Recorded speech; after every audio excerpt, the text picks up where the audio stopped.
Morning. Morning, ma'am. Sa pangalan po ng dakilang Panginoong Jesucristo, isang mapagpalang araw po sa bawat isa sa atin. Nandito po tayo sa pagpapatuloy ng gawain na kung saan ang mga sitas na itinagda sa araw na ito ay binabasa, pinapaliwanag at binibigyan ng buhay upang maiugnay sa bawat isa sa atin. Ano po ang kalagayan natin? Tayo man ay nakaupo, mayroong dinaramdam, mayroong problema sa katawan. Ilalagay po natin ang ating sarili sa isang taong nangangailangan ng habag ng Panginoon. Pagbigyan muna natin na ang kanyang salita, para makapasok sa ating kainga. Pag nilay-nilayan natin, baka ito po ang magbibigay ng kagalingan sa atin, yung ibang video ng ating dakilang Panginoon. Ngayon, wala po tayo dito sa isang sitas. Sabi po dito sa Ebanghelyo ni San Mateo, sa Kapitulo 21, versikulo 1 hanggang 11. Sabi po ganito, at nang naapit na sila sa Jerusalem, ay nagsidating sa Betpage sa bundok ng mga Olibo. Ay nagsubok na si Jesus ng dalawang alagad. Na sinasabi sa kanila, magsiparoon kayo sa nayong nasa tapat ninyo, at pagkakay masusumbungan ninyo ang isang nakatali na babaeng asto na may kasamang isang batang asno. Kalagin ninyo at dalhin ninyo sa akin. Siguro po, kung maalala natin, sa bawat pagpasok ng Semana Santa, palagi po itong nagiging tema. Pero sa pagkakatanda ko po, dahil Sabado ang gawain natin at isinisilibrate natin ang tinatawag na Palaspas Linggo, bihira po itong ibaba pag Sabado. Ngayon, ibinaba na yun. Ano po ba ang ibig sabihin ng mensaheng ito na kung saan dapat sana bukas pa pero ngayon na ibinahagi? Ngayon, kung aaralin natin, ano ba ang kwento? Sinugo na natin dakilang Panginoon yung dalawang alagad upang pumunta sa isang nayon na nasa tapat niya. Kung tawiran lang, parang nasa kabila lang. Ngayon, ang instruction niya ito. Masusumbungan ninyo ang isang nakatali na babaeng asno na may kasamang isang batang asno.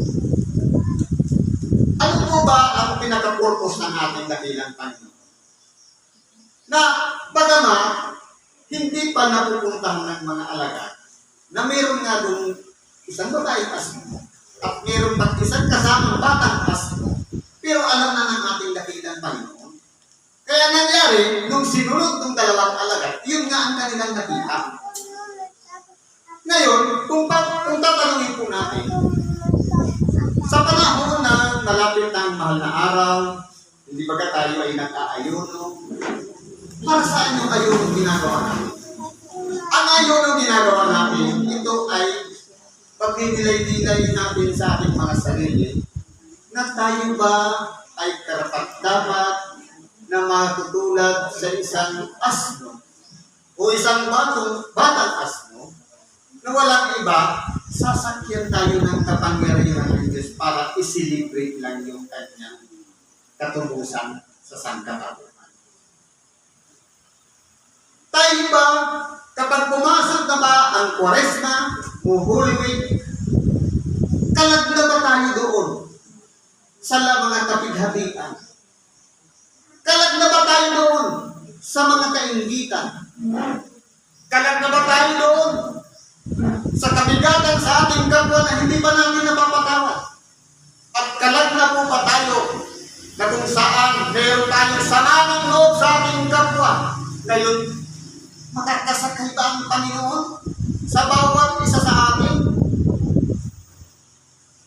Sa totoo lang po, ang pagdiriwang ng katubusan ng ating dakilang Panginoon, ito ay isang pagbulita lamang. Pero napaka-importante po sa ating buhay na kung saan kayo Kaya po siya bumaba dito sa ibabaw ng lupa, hindi lang para sundin ang kanyang kalooban, kundi siya'y sinugo ng Ama. Na walang iba, ipangaral ang Ebanghelyo, tanggapin siya bilang si Kristo na magiging tagapagligtas ng sangkatauhan, hindi lang ng mga Hudyo, hindi lang ng mga Hindi, kundi lahat. Hindi lang Israelita, kundi lahat ng mga nagsitanggap o nagsisampalataya sa kanyang ginawa na walang iba ang ialay ang kanyang buhay. Ngayon, sa panahon natin ngayon, ano man ang sekta, denomination na ating sinamahan, hindi po dyan tinitingnan ng Diyos kung ano yung sekta o denomination, kundi ano yung may babahagi natin sa selebrasyon na ito. Tayo ba ay isang asno na nakatali pa rin doon sa makamundong kalagayan? Tayo ba ay isang asno pa rin na hindi makawala sa mga problema ng pag-iisip na walang iba? Mas binibigyan natin ng nasa ang pita ng laman kaysa tayo'y sakyan ng Panginoon sa oras ng pagdiriwang ng katutusan ng ating dakilang Panginoon na kung saan itong Simana Santang ito dapat po wala na sa atin ang mga galit, puot, hinanakit, sama ng loob, sapagkat magiging balakid po yun para yung kalooban ng Diyos, yung kapangyarihan ng Espiritu, mapapasok dyan sa ating puso. Ano po ang pinagkakailangan para makalaya? Walang iba, magpatawaran tayo sa isa't isa. Sapagkat, sabi nga kanina sa panalangin, patawaran mo kami ng aming mga kasalanan, gaya naman namin na nagpatawad sa mga may sala sa amin. Hingi tayo ng tawad sa Diyos. Hindi naman tayo nagpapatawad. Useless ang ating paghingi ng tawad sa Diyos. Kaya, para tanggapin natin yung pagpapatawad ng Diyos, una muna tayong magpatawad sa ating kapwa sapagkat yun ang pinaka-importante. Dahil magiging kabigatan po yan sa atin upang sa ganon, hindi tayo maging katulad ng isang asno na kinalagan. Ang tanong, paano po tayo makakalagan? Sabi ng ating dakilang Panginoon, kung ibig din naman sumunod sa akin, limutin ang ukol sa kanyang sarili o itanggi ang kanyang sarili. Ano po ba yung mga itatanggi natin? Yung mga division natin sa buhay, yung kinahiligan natin, yung bisyo. Ano pa po? Yung profesyon, trabaho. Kung susunod tayo sa ating dakilang Panginoon, i-ignore natin lahat yan. Pasanin ang kanyang cross at sumunod sa akin. Ano po ba yung cross? Isasakripisyo natin yung palagi natin ginagawa na nakasanayan na natin.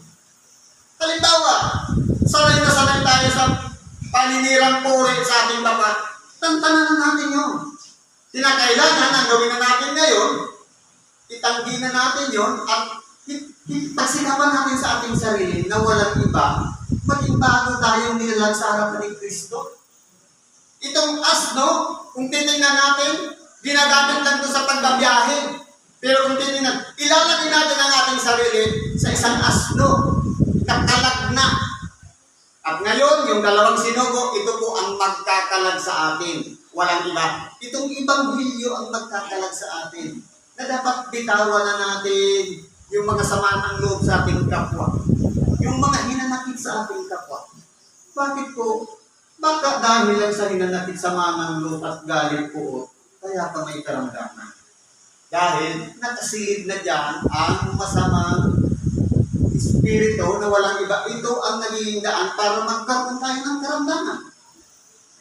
Kaya kung hihikayatin natin sa ating sarili na tayo po ay makakalag na doon sa mga bagay na yun, maluwang po na pili tayong sa sasakay ang Panginoon sa atin. May isisilibrate natin ang buong mahal na araw ng mapayapa at tahimik na wala tayong kinikimkim na sama ng loob. Pero paglabas natin, dapat muna natin balikan yun. Dapat bago na tayong nilalang. Tuloy natin. At kung ang sino man ay magsabi na ano man sa inyo, ay sabihin ninyo, kinakailangan sila ng Panginoon. At pagkakailangan, ipagdadala sila. Halimbawa, gusto mong sumama sa pag-celebrate.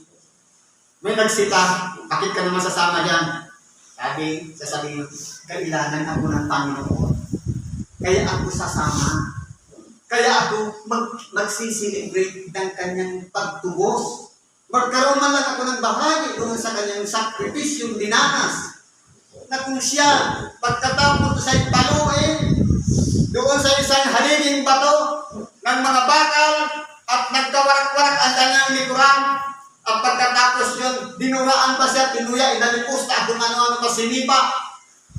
Pinapasan pa sa kanya ang bigat ng kasalanan ng sanglibutan sa mga tuwing bagay ang cross at ibinilad doon sa bundok ng Golgotha. Ibinilad na hugot-hubad. Kaya yung nakikita natin karikatura na may gamit na natin ng ilang Panginoon pagdating dito sa Bible, ibinibilag na muli sa kahihiyan. Kaya po kung titingnan natin dito sa Ebanghilyong ito, ang importante po dito, walang iba, na tayo po ay palagi natin iisipin, ang selebrasyon ng Holy Week, kailangan tayo ng Panginoon. Walang sino man ang makatapigil sa atin, kahit sino man ang sumita. Dahil nakaprograma na po yan, ginagawa na natin yan taong-taon. Kaya kung sasama tayo sa selebrasyon ng pagdiriwang ng katubusan ng ating dakilang Panginoon, dapat po ang ating atensyon nandun sa bagay na ginagawa natin. Kaya po tayo, isasakripisyo natin ang ating mga pamumuhay, ang ating nakasanay, alang-alang po sa pagsunod sa kalooban ng dakilang Panginoon. Ngayon, ano ang sabi? Nangyari nga ito upang matugat ang sinita sa pamamagitan ng propeta na nagsabi, sabihin ninyo sa anak na babae ng Sion, narito ang hari mo'y pumaparito sa iyo na maamo na nakasakay sa isang asno at sa isang batang asno na anak ng isang batang asno. Hindi kaya napakasarap kung pakikiramdaman natin na tayo yung kabilang doon sa tao na nakikita ng ating kapwa na nakasakay sa atin ang ating dakilang Panginoon. Na tayo po ay binago na. Na dapat hindi na tayo gaya doon sa nakatali pa.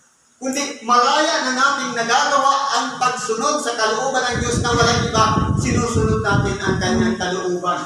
Nasa panalangin na naman po yan. Gawin nawa ang iyong kalooban kung paanong sa langit, gayon din sa lupa. Isalangin. May anghel bang nagreklamo? Araw-gabi silang nananalangin at nagpupuri sa Diyos. Banal-banal ang Diyos. Kung paano sa langit, dito sa lupa, gawin ang kanyang kalooban. Kaya ibig sabihin, handa natin isakripisyo ang ating sarili alang-alang sa pagsunod sa kalooban ng Diyos. Ano pa sabi dito? At nagsiparo ng mga alagad at ginawa ayon sa pinag-utos ni Jesus sa kanila.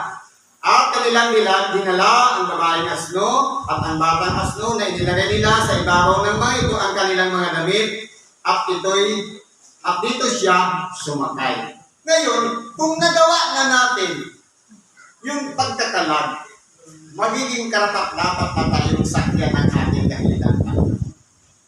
Na kahit yung mga alagad hindi mahihirapan maghanap upang talagang tayo. Ang Ebanghelyo po, sa totoo lang po, tayo, iba-iba ang pinagpang-araw-araw nating pamumuhay. Pero kung kalooban ng Diyos ngayon marinig mo ang Ebanghelyo ito, purihin po natin siya. Naging daan lang ang karamdaman para makarating tayo sa pupweto. Ang mahalaga, nagkaroon tayo ng importansya sa Kanya. Na tayo pala, yung batang asno, nagagamitin ang ating dakilang Panginoon para itanyag siya. Para malaya natin tanggapin na sumakay siya.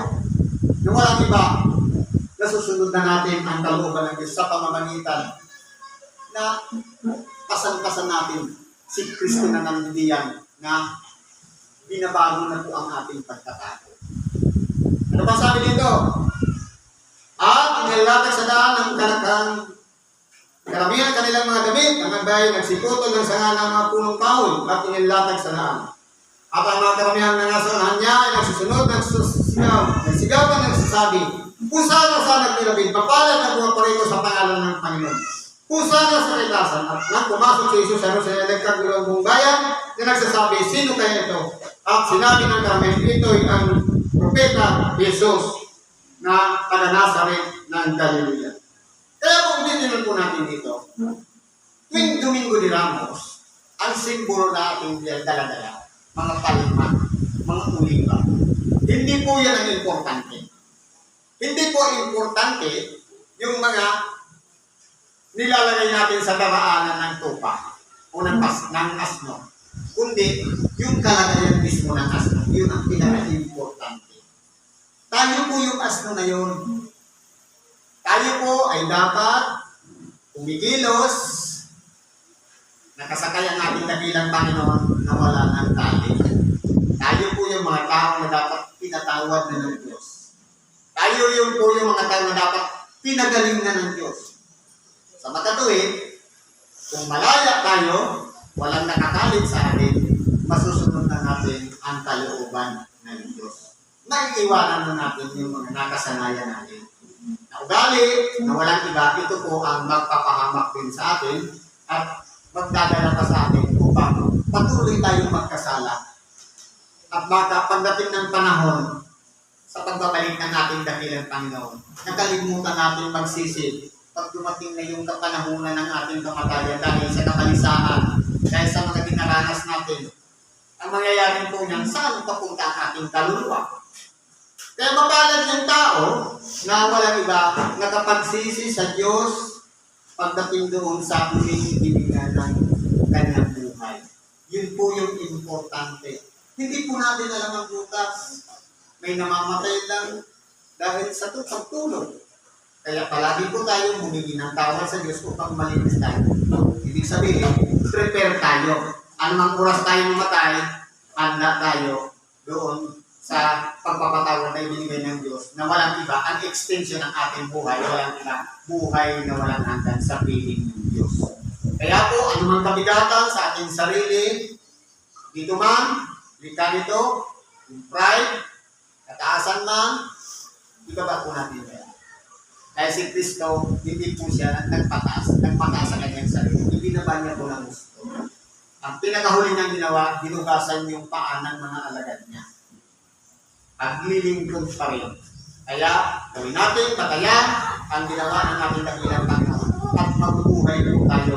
Nakasama niya, nakatulad ng isang isang asno na handang-handang sakyan niya upang tayo po ay makasanap ng sang-ayo sa kalooban ng ating dakilang Panginoon. Siguro po, nandito na lang ang pagkikibahagi natin sa oras ito. Salamat po sa Diyos at anuman po ang ating mga kahilingan, karahilan man problema, karamdaman. Dilapit po natin yan sa Diyos at hilingin natin sa Kanya. Ito'y pagkalat yun sa ngalan ng Kristo Jesus na ating dakilang Panginoon at tagapagito. Salamat at magandang tanghali sa kawan.